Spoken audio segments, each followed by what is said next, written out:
Hi guys! Ayan, so kakain muna tayo guys na before tayo sumabak sa matinding pila guys, no? So, hindi ko talaga guys, talaga na-imagine guys. I mean, hindi ko talaga siya na-anticipate guys na ganun bala kahaba guys yung pila doon sa port guys nung pag-uwi natin guys, no? Kasi nung uwi tayo ng probinsya ay nag-land trip na tayo guys. So, before tayo nag-uwi guys, ito yung nangyari guys, no?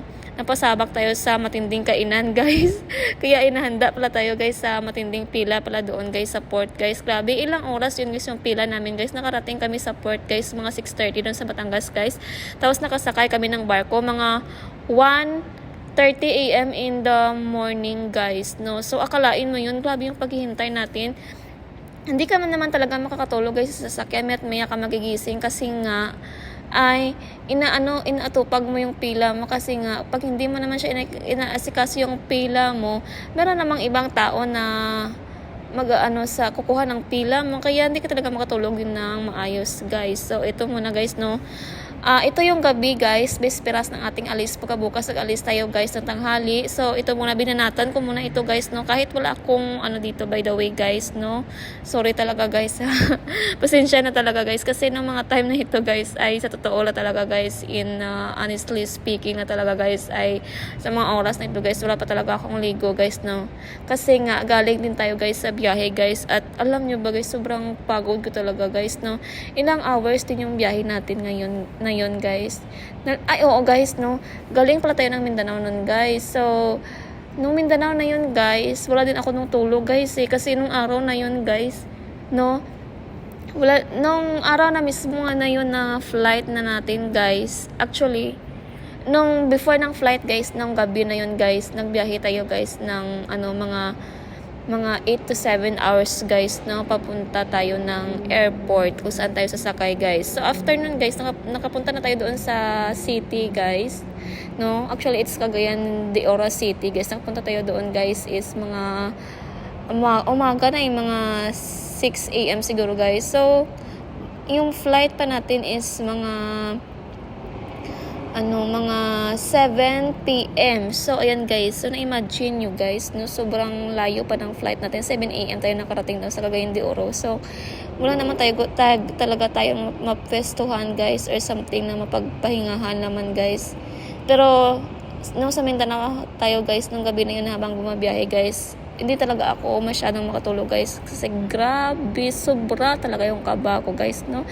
First time ko na nakaramdam ng kaba na yun guys, na sobra-sobra talaga guys. Kasi nga, inyong isipin mo pa lang na first time bumabiyahe, tapos hindi mo pa kilala yung driver, tapos hindi ka pa familiar sa daan kasi nga first time mo, tapos gabi ka pa bumabiyahe. So, alam mo yung risk guys na bumabiyahe ka ng ganyan, pero wala ka namang choice kasi nga nagmamadali ka at may kailangan kang habulin guys. So ayun, grinab na lang yun guys. Pero sa totoo lang talaga guys, wala talaga akong tulog, hindi talaga ako nakatulog guys, no, sa mga time na yun. So 6 a.m. nakarating tayo ng Cagayan de Oro guys, no.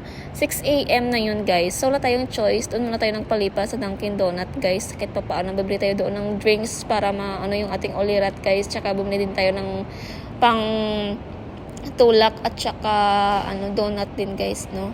Pagkatapos noon guys, kasi ilang hours pa yung naiwan guys, 7 p.m. diba? So nag-decide tayo guys na mag-book na lang tayo, muna ng kahit ilang hours lang guys na makapagpahinga lang. Ayun, nakakita tayo guys ng isang lugar na kung saan tayo makapagpahinga lang kahit mga 4 hours lang ata yun guys, or 3 hours. Ayun, so nagpahinga tayo guys mga 3 hours lang guys. So after nun guys, nagpahinga tayo ng 3 hours.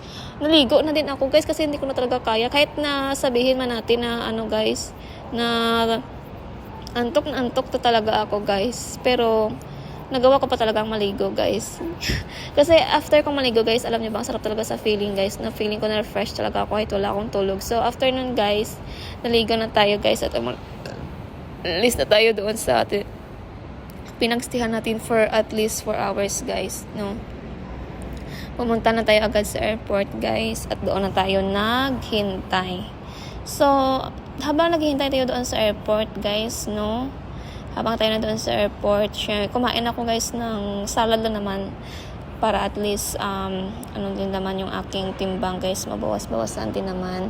So yun lang muna yung kinain ko. Actually hindi ko pa yun na-post guys, ipapost ko pa pala yun kasi wala pa akong time, medyo busy pa talaga yung inyong lola guys, no.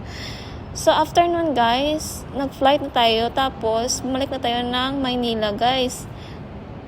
Pagkatapos ng bumalik na ito ng Maynila guys, pagka next day guys, no, babiyahe na tayo ulit punta na naman ng probinsya namin guys, kasi uuwi nga kami guys, no, kasi magse-celebrate na tayo doon ng New Year at saka Christmas guys, kasi ilang mga dekada din tayo hindi nakapag-celebrate together ng ating mga pamilya guys. Kaya ayun, sobrang hectic talaga ng schedule guys, kaya yun yung inabot namin guys. So ito yung mga time na napapasabak talaga tayo sa kainan guys, kasi napapasabak pa tayo sa kainan guys, kasi yun pala yung madadatnan natin, kahinatnan natin guys, na nagpila tayo sa Roro doon na ilang oras guys, grabe no.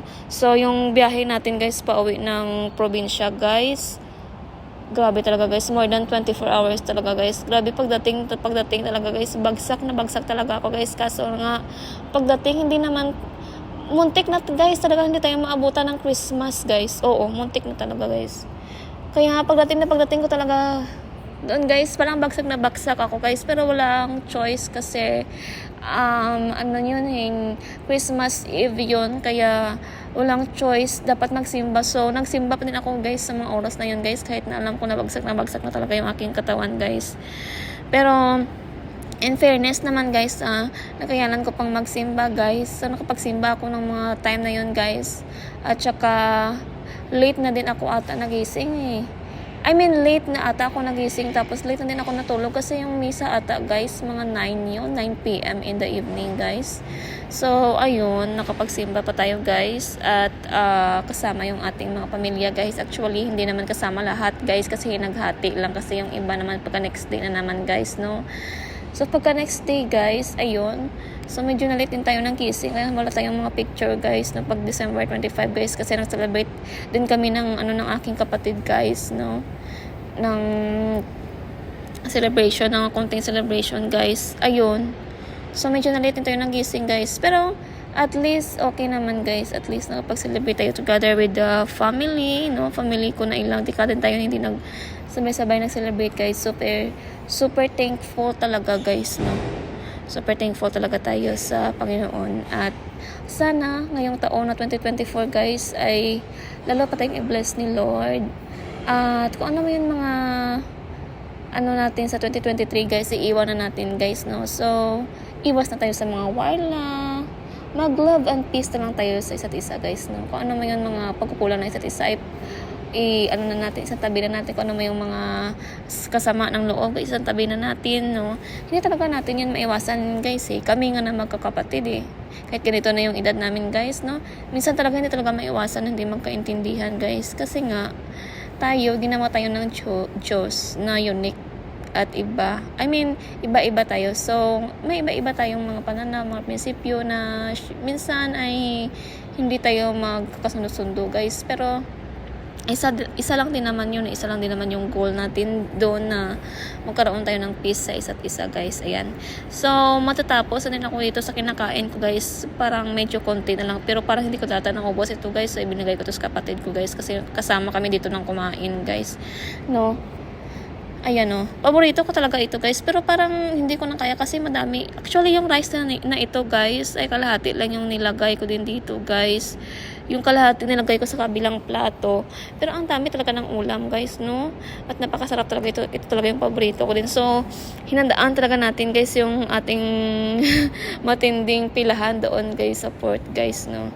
Super thankful talaga tayo kahit papaano ay ayun, na din guys, nakauwi din tayo ng safe guys, at ginabayan tayo ng ating Panginoon guys, no. Nakasama natin yung ating pamilya sa New Year at saka bagong taon. Ayan lang. So happy New Year guys talaga sa ating lahat guys, no. Let's welcome 2024 with good intentions to everyone, with love, kindness to our heart, and also let's spread love to everyone guys, no, wag na tayong magtanim pa ng mga galit, iiwan natin to yun sa mga previous years pa guys, na magbagong buhay na tayo para sa ating pamilya, para sa ating sarili, para sa ating bansa at para sa ating kapwa guys, no. Yan lagi yung itanim natin sa ating mga buhay guys, sa ating mga puso, kasi maikli lang yung buhay natin guys, no. Dapat ay i-share natin yun with love and laughter sa iba guys, no. So ayan, hindi ko na talaga kaya guys, hindi ko na naubos guys, so ibigay ko na ito guys sa gustong kumuha guys, no. So ayan lang guys. So walang ligo guys, no? Walang ligo, pumunta ng mall at saka kumain kasi sobrang gutom guys. So yan lang muna yung ma-share ko sa inyo guys. And thank you so much everyone. Bye bye. Ingat kayong lahat.